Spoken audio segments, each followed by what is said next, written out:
So I don't know if any of you have noticed at this point, but I seem to have a bias towards property that makes me feel like I'm re-experiencing my childhood all over again.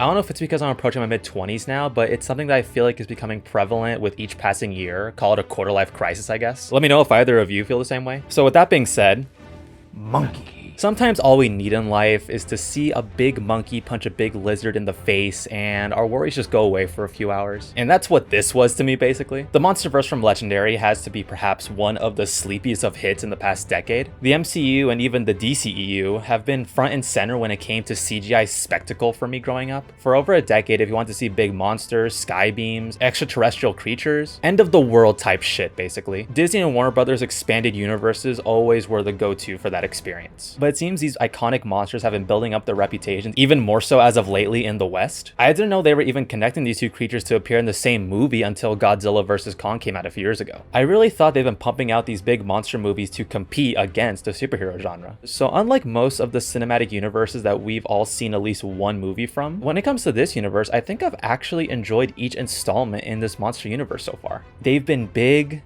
dumb, but most of all, fun. Godzilla 2014 took the approach of a more thriller apocalypse style movie told through the perspective of the humans, which I actually did appreciate for being different from the typical explosive, bombastic, big monster type movie. But I completely understand as to why casual audience members or even Godzilla fans would be upset with this one because you barely see him in it. It's absolutely fair for a movie titled Godzilla to want to see the monster Godzilla a good portion of the time. So I completely understand both sides here. Kong Skull Island from 2017 brought the Vietnam era style of war movies into the mythical realm that Peter Jackson brought to life with his 2005 King Kong movie, but it still had a ton of flair and identity of its own. Godzilla King of the Monsters from 2019 just went the exact opposite formula of the previous Godzilla movie by just going so big and over the top, by cramming in a shit ton of other iconic kaijus into the mix that resulted in some pretty grand spectacle, I can't lie. And Godzilla vs. Kong from 2021 truly felt like the embodiment of banging your action figures together as a kid and using your imagination, but just brought to life to an epic scale. Just pure dumb fun that knew exactly what it wanted to be. So unlike the superhero genre, where a lot of people are burned out of it, myself included, this franchise benefits by not having a movie come out every year, or multiple movies coming out in a single year for that matter. Having a 2 to 3 year gap between each movie makes it feel more fresh, so that way by the time the next installment comes out, you don't feel obligated or tired to go see it. I guess in a way I do have nostalgia for these monsters, even if I wasn't the biggest fan of them growing up. Yet they were just always around in the conversation, doing what they do best, just wrecking havoc and looking cool while doing it. It would be awesome for there to be another 3D fighting game based off of the Monsterverse again. Those Godzilla fighting games from the early 2000s were peak fighting games, don't at me. And for the ultra nerds out there, I am indeed Team Godzilla. The recent Japanese-made Godzilla -1 is perhaps the greatest Godzilla movie that I've ever seen. Unlike all the American versions of monster movies, this one actually had me caring about the human characters. I didn't think doing that was possible in these type of movies. It was so good, it made me want to go and watch all of the Japanese-made Godzilla movies Toho has been making these past decades. And yes, I would say Godzilla definitely won in the last installment because he did technically cause the most damage towards Kong. I love you, big monkey.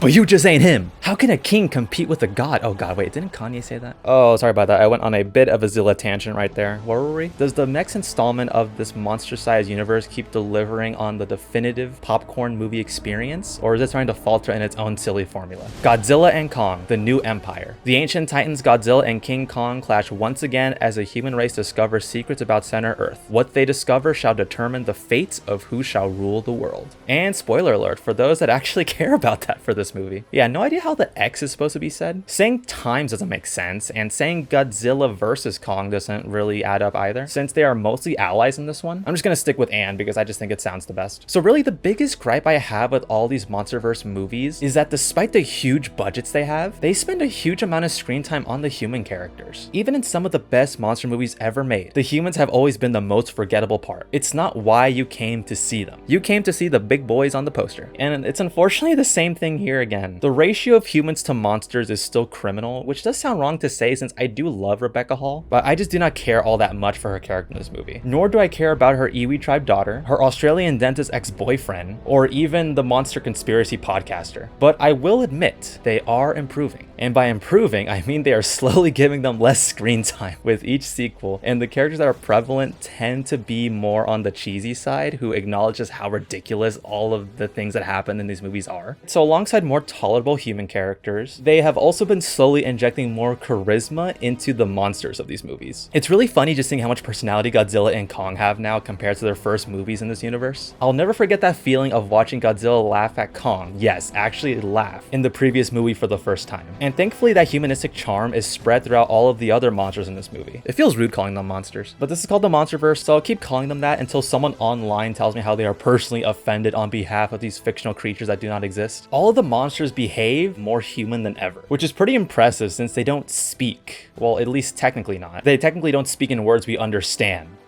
Yet. So many moments in this movie rely on the monsters' physical acting or their native grunts and roars of what they are saying to each other. And of course, I'm referring to the Titan monkey species that is revealed to still be alive and living deep underground the Earth. Under Earth? In Earth? No, what is it called? Center Earth, right? Hollow Earth? I forgot what it was called completely, whatever. They're alive deep underground, which segues nicely into the biggest selling point of this movie. Kong's species is still alive. They really hammered home in this movie and the last one just how lonely Kong is and how he is the last one alive in his species. After the ending of the last movie where it was established that Godzilla would remain the apex predator of the surface while Kong would be apex predator of the underworld, it only makes sense for there to be more of him to exist somewhere out there. Makes the whole point of that underworld existing a lot more interesting, especially since they established that in prehistoric Earth, that is where Godzilla species and Kong species were at war. Just thank goodness that they didn't stick with just the puny creatures that were down there, because there was literally nothing else down there for Kong to do. There were no monkey cheeks down there for Kong to clap. Wait, what?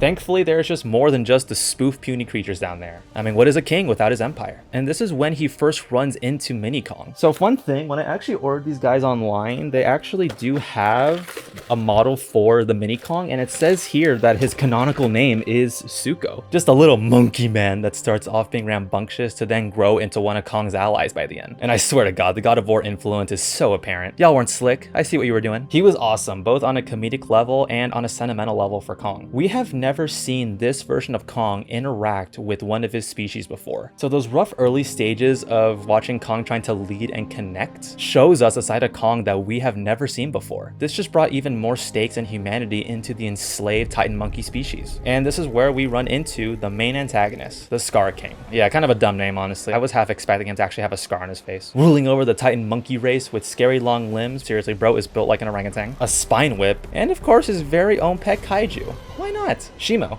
an ice beast that was responsible for the Ice Age. All pretty cool to see, but it just ain't no Mecha Godzilla to me. My jaw actually dropped when it was revealed that Mecha Godzilla would be the ultimate baddie in the last movie. He is without a doubt my favorite monster in this whole entire universe. I don't think there will ever be another rival Titan that will get me on the same level of excitement here, if I'm being honest. Not meaning to downplay what Scar King does here. I mean, he does seem to have an actual plan, not just to eradicate every living species they come across, but instead find a way to the surface and eradicate mankind? Alright, fine, his motivations are pretty one-dimensional. I mean, but he controls Shima by inflicting pain on her with a gem rather than out of fear. Wait, hang on, wait, no, that doesn't help his case. He rides Shima on her back looking all goofy, which looks like it should hurt since Shima has a bunch of spiky gems on her back. Yeah, Scar King is pretty mad, to be honest. Without Shima, he is a pretty beta bitch. So that is about as much plot there is to follow with the monkey race. Nothing too hard to follow, yet nothing too grand or nuanced. But I think it'd be kind of funny if you went into this expecting a deep, methodical, heavy thinking plot. What is even more forgettable here is still the human plot. I'm actually having a difficult time remembering it right now. That is how forgettable it was. Isn't that great?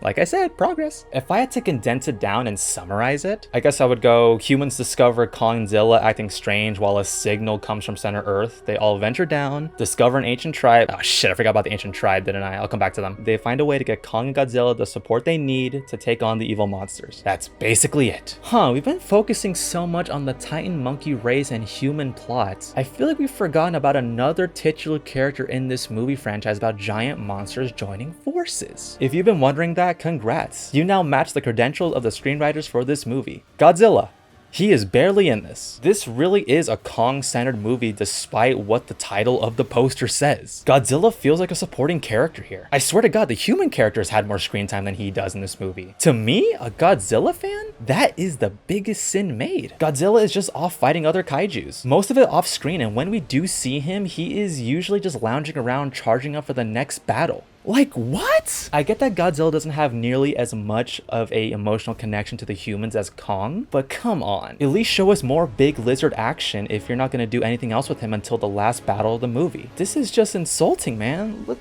what they did to you. They give you a cool makeover and that's it. It's like they watch Godzilla -1 and we're immediately like, oh, fuck that, there's no way we're gonna be able to compete. Just give up. Let's just double down on the monkey and human plot. So back to the only somewhat interesting aspect of the human characters, and that would be the Iwi tribe from Skull Island. The remaining tribes of the humans that were close with the Kong species, and were the ones sending out their help signal in preparation for Monster Armageddon. Again, I say humans in a monster movie, I don't really care. The most interesting aspect of them is their over-the-top technology involving gems, and they are technically the ones to bring Mothra back to life. Even though she died in King of the Monsters, they didn't make it exactly clear if it was supposed to be a resurrection or if it's like the OG Mothra brought to life. Godzilla recognizes her, so I assume it's the same one from King of the Monsters. Whatever leads to more monster on monster action. At this point in the movie, my brain is completely shut off and I don't care anymore. But once you finally get past all the plot holes, the over-reliance on coincidences, and an overall sloppy structure of how each character and monster run into each other, what you get here can actually be a pretty fun time if you turn your brain off. It gave me a similar sensation when watching Michael Bay's Transformers movies, a dopamine buzz that wears off by the time I exit the theater, yet is a guilty fun time while I'm watching it. Once these monsters get down to business, the grand spectacle is still there. The visuals do look pretty impressive at times, and there are a few epic shots that can absolutely be a screensaver. It's like at a certain point, Adam Wingard just says fuck it and just lets loose and lets all the goofy factors reach max level, and by the end of the day, that's what these movies are mostly catered to be. It gets so over the top that even Kong gets his very own Infinity Gauntlet. Fine, I'll do it myself. Man, there's actually so many memeable shots in this movie, I kinda love it. By the final battle, the movie knows exactly what it wants to be, and it gets your inner child to squeal all over again. The set pieces here yet again are satisfying and unique from all the other battles we've seen in this Monsterverse. And I won't lie when I say I would be interested to see where the next movie will go from here. Kong is now the king of all Titan monkeys, so you just know the next movie's big threat has to be a humongous army to get that endgame moment. In 10 years time, trust me, Godzilla and Kong endgame is gonna break all the records. Damn, monkey army, gems, and an Infinity Gauntlet. Maybe this universe is still trying to compete with Marvel. 6 out of 10, a big, loud, and dumb fun popcorn time that knows exactly what it wants to be. Dang, personified monsters. If only there was another movie coming out this year that's gonna have us sympathize with another species of intelligent monkey men.